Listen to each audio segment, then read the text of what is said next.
మంచిర్యాల కార్పొరేషన్లోని 32వ డివిజన్లో కాంగ్రెస్ పార్టీ అభ్యర్థి ధర్ని మధుకర్ ప్రచారం చేస్తున్నారు. ఇక్కడ చూసుకున్నట్టయితే పెద్ద ఎత్తున భారీ ర్యాలీతో మాత్రం ఇంటింటికి తిరుగుతూ కాంగ్రెస్ పార్టీకి ఓటేయాలంటూ మాత్రం కోరుతున్నారు. ఎట్లా ఉంది ఈ ప్రచారంలో? ప్రజలు ఏమంటున్నారు? ఇక్కడ ఏం సమస్యలు చెప్తున్నారు? మీరు గెలిస్తే ఏం చేయబోతున్నారు? అందరికీ నమస్కారం. ముఖ్యంగా గౌరవ ఎమ్మెల్యే ప్రేమ్ సాగర్ రావు గారికి, గౌరవ మాజీ జిల్లా కాంగ్రెస్ పార్టీ అధ్యక్షురాలు సురేఖమ్మ గారి ఆశీస్సులతోని 32వ డివిజన్ కార్పొరేటర్ అభ్యర్థిగా కాంగ్రెస్ పార్టీ నుంచి నాకు అవకాశం కల్పించినందుకు ధన్యవాదాలు తెలియజేస్తూ, మరి ఎమ్మెల్యేగా ప్రేమ్ సాగర్ రావు గెలిచినప్పటి నుండి ఎన్నికల ముందు నుంచి ఈ ప్రాంత వాసిలాగా నాకు ఇక్కడ ప్రేమ్ సాగర్ రావు గారు ఇన్ఛార్జ్ ఇచ్చినప్పటి నుండి బాగోగులు చూస్తూ ఎక్కడైతే అభివృద్ధి కార్యక్రమాలు అవసరం ఉన్నాయో వాటన్నిటిని క్షుణ్ణంగా పరిశీలించి ప్రస్తుతానికైతే 1,80,00,000 రూపాయల పనులు ఇప్పటి వరకు ఈ ప్రాంతంలో మేము చేసినాము. ముఖ్యంగా 11 kV వైర్లు తీయించడం కావచ్చు, లో వోల్టేజ్ కరెంట్ ఉన్న దగ్గర 3 ట్రాన్స్ఫార్మర్లు పెట్టించడం కావచ్చు, సీసీ రోడ్లు కావచ్చు, డ్రైనేజీలు కావచ్చు, సింగరేణి రిటైర్మెంట్ కార్మికులకు, అదేవిధంగా 10 సంవత్సరాల నుంచి వివాహం చేసుకొని రేషన్ కార్డు రాని వాళ్ళకు కావచ్చు, ప్రేమ్ సాగర్ రావు గారు కృషితోని వారి దయ వలన ప్రతి ఒక్కరికి కూడా ఈ ప్రాంతంలో రేషన్ కార్డు లేని ఇల్లు లేదు అన్న విధంగా మేము పనిచేసుకుంటూ వచ్చినాం. గృహజ్యోతి కావచ్చు, ఇంకొంతమందికి మరి గృహజ్యోతి కూడా కొన్ని ఇబ్బందులు ఉన్నాయి. మేము వాళ్ళ ఇళ్ళకి వెళ్ళినప్పుడు అదొకటి మాకు చెప్తున్నారు. అంతేకాకుండా డ్రైనేజ్ సమస్యలు బాగున్నాయి. ఇంకా కూడా ఆ డ్రైనేజ్ సమస్యలు కూడా ఈ ప్రాంత వాసులందరికీ మీ ద్వారా తెలియజేయనిది ఏమనగా, ఒక అవకాశం ఇవ్వండి. ప్రేమ్ సాగర్ రావు గారు ఒక విజన్ ఉన్న నాయకుడు, నిధులకు కొలవలేదు కాబట్టి ఈ ప్రాంతంలో ప్రతి గల్లీ చిన్న గల్లీలు ఉంటాయి కాబట్టి అన్ని గల్లీలోని అండర్గ్రౌండ్ డ్రైనేజీ వ్యవస్థను తీసుకొస్తాము. సీసీ కారణాలు ప్రాంతంలో బస్ స్టాప్ ఉండాలి, మా అందరికి ఇబ్బంది అవుతుందని చెప్పి మా దృష్టికి తీసుకొస్తున్నారు. కాబట్టి బస్ స్టాప్ కూడా సీసీ కారణాల చౌరస్తులకు మంచిగా నిర్మాణం చేస్తాము. అదేవిధంగా ప్రయాణికులకు చాలా ఇబ్బందులు ఉన్నాయి, టాయిలెట్స్ లేక. మరి అక్కడ సులభ కాంప్లెక్స్ టాయిలెట్స్ కూడా నిర్మిస్తామని చెప్పేసి వాళ్ళకు హామీ ఇవ్వడం జరిగింది. పెద్ద పెద్దగా సమస్యలు అంటే అమ్మవారి దేవస్థానం వద్ద 50 లక్షలతోని ప్రేమ్ సాగర్ రావు దయ వలన బ్రిడ్జ్ కూడా శాంక్షన్ అయింది అక్కడ. మరి త్వరలో పనులు కూడా ప్రారంభిస్తాము. అంతేకాకుండా ఏఎస్ఆర్ నగర్లో ఇంకా కొన్ని ఇళ్ల మీదకి 11 kV లైన్స్ ఉన్నాయి, వాటిని కూడా తీయిస్తాము. అక్కడ కూడా రోడ్ల వ్యవస్థ అస్తవ్యస్తంగా ఉంది. వాటన్నిటిని క్షుణ్ణంగా పరిశీలిస్తున్నాం. ఎక్కడెక్కడైతే అవసరం ఉందో వాటన్నిటిని చేయడానికి సిద్ధంగా ఉన్నాం.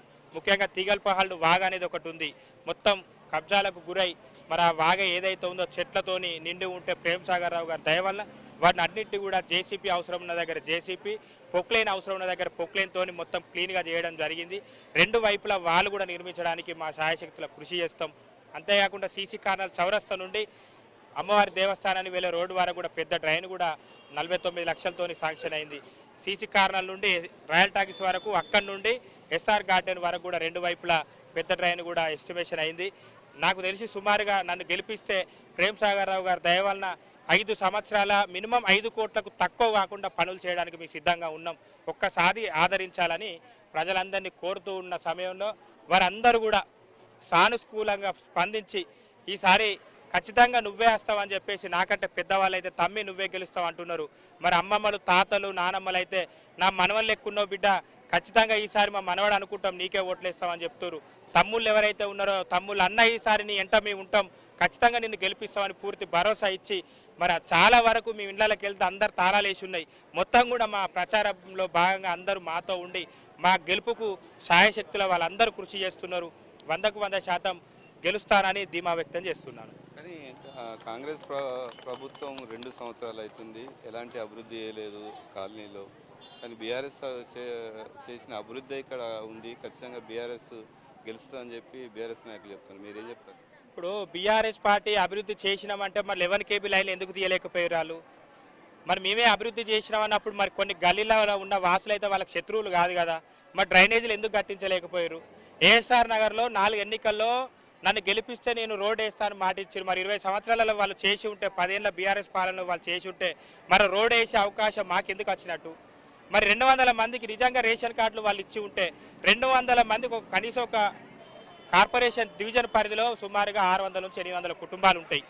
200 రేషన్ కార్డులు మేమే ఇచ్చినామంటే వాళ్ళు ఎక్కడ సంక్షేమ పథకాలు ఇచ్చినట్టు, వారు ఎక్కడ అభివృద్ధి చేసినట్టు? అంతేకాకుండా చాలా కమ్యూనిటీ వాళ్ళు కట్టినాం. మరి వాళ్ళు కమ్యూనిటీ వాళ్ళు కట్టుంటే కట్టే అవకాశం మాకెందుకు ఇచ్చినట్టు? ప్రజలు ఇప్పుడు ఇక్కడే ఉన్నారు, చాలామంది ప్రజలు, సుమారుగా 700-800-1000 మంది ప్రజలు మాతో పాటు ప్రచారంలో పాల్గొన్నారు. ఇందులో ఉన్న ఏ ఒక్కరన్నా కాంగ్రెస్ పార్టీ ప్రభుత్వం వచ్చిన తర్వాత ప్రేమ్ సాగర్ రావు గారు ఎమ్మెల్యే గెలిచిన తర్వాత ఎలాంటి అభివృద్ధి జరగలేదంటే ఇప్పుడే పోటీ నుంచి తప్పుకుంటా. ధర్ని మధు ఈ డివిజన్కి సంబంధించిన వ్యక్తి కాదు, ఎందుకు ఓటేయాలంటే ఏం చెప్తారు? ధర్ని మధు ఈ డివిజన్కి సంబంధించిన వ్యక్తి కాదు అనే ముందు 2 సంవత్సరాల్లో ధర్ని మధు ఈ డివిజన్కి ఏం చేసిండు అనేది ప్రజలకు తెలుసు. 2 సంవత్సరాల నుండి ప్రజలకు ఏ రకంగా అనుబంధంతో ప్రజలకు దగ్గరగా ఉన్నాడు అనేది ప్రజలకు తెలుసు. మరి గతంలో గెలిచిన వ్యక్తులు ఎవరు కావచ్చు, ఎన్నికల సమయంలో మాత్రమే ఈ ప్రాంత వాసులకు కనిపిస్తున్నారు. మరి ఎమ్మెల్యే గారు గెలిచినాక కావచ్చు, దానికి ముందు కావచ్చు, మరి ఏ ఒక్క నాయకుడు కూడా ఈ ప్రాంతాన్ని పట్టించుకునే పాపాను పోలేదు. ముఖ్యంగా నేను చెప్పదలుచుకునేది ఏంటంటే ఒరిజినల్ స్థానికుని నేనే. సీసీ కార్నల్ చౌరస్తాలో నా ఇల్లు ఉంది. సీసీ కార్నల్ చౌరస్తాలో 25 సంవత్సరాల క్రితమే నేను స్కూలుకు వెళ్ళే వయసు నుండి కూడా సీసీ కార్నల్ చౌరస్తాలో ఇల్లు నిర్మించుకొని సీసీ కార్నల్ చౌరస్తాలో మేము ఉంటున్నాం. మరి ఎవరైతే నన్ను స్థానికుడు కాదు అనే వ్యక్తి దగ్గరికి వీళ్ళందరూ వెళ్ళాలంటే సుమారు 2 కిలోమీటర్ డిస్టెన్స్లో వాళ్ళ ఇల్లు ఉంటుంది. 2 కిలోమీటర్ వెళ్ళి పనులు చేసుకోవడం వాళ్ళకి అవసరమా? స్థానికంగా చౌరస్తాలో ఒక 300 మీటర్ల డిస్టెన్స్లో ఉన్న నా దగ్గరికి రావడం వాళ్ళకి అవసరమా అనేది ప్రజలు ఆల్రెడీ నిర్ణయించుకున్నారు. నేను స్థానికున్నా కాదా తేల్చేది, అదేవిధంగా అభివృద్ధి చేసినామా లేదా అని తేల్చేది 11వ తారీఖు రోజున వాళ్ళు ఓటు రూపకంగా నిర్ణయిస్తారు. 13వ తారీఖు రోజున ఆ వివరాలన్నీ కూడా మీకు తెలుస్తాయి. ఫైనల్గా మీరు ఈ డివిజన్ ప్రజలకు ఏం చెప్తారు? డివిజన్ ప్రజలకు చెప్పేది ఏంటంటే మీ అందరికీ అందుబాటులో ఉండి ప్రేమ్ సాగర్ రావు గారి దయ వలన, సురేఖమ్మ గారి దయ వలన మీ అందరూ నన్ను ఆశీర్వదించి ఒక్క అవకాశం అభివృద్ధి కోసం, ఒక అవకాశం మీకు నచ్చిన విధంగా మీ ప్రాంతంలో ఉండడం కోసం, ఒక అవకాశం ఈ ప్రాంతంలో మీరు ఇండ్లు నిర్మించుకున్నా, ఒక డ్రైనేజీ వ్యవస్థ తీసుకురావాలన్నా, ఒక రోడ్డు వ్యవస్థ తీసుకురావాలన్నా ధైర్యంగా ఒక కార్పొరేటర్కి చెప్పుకునే అవకాశం ఇన్ని రోజులు కౌన్సిలర్ కావచ్చు ఎవరికి లేదు. మీరు ధైర్యంగా మాకు ఈ పని ఉందని చెప్పుకునే అవకాశం మీకు రావాలంటే అభివృద్ధిని చేసి నన్ను ఆదరించండి. ఒక అవకాశం మీ బిడ్డలాగా, మీ కొడుకులాగా, మీ తమ్ముడిలాగా, మీ అన్నలాగా భావించి, ఒక మనవనిలాగా భావించి నాకు ఒక అవకాశం కల్పించండి.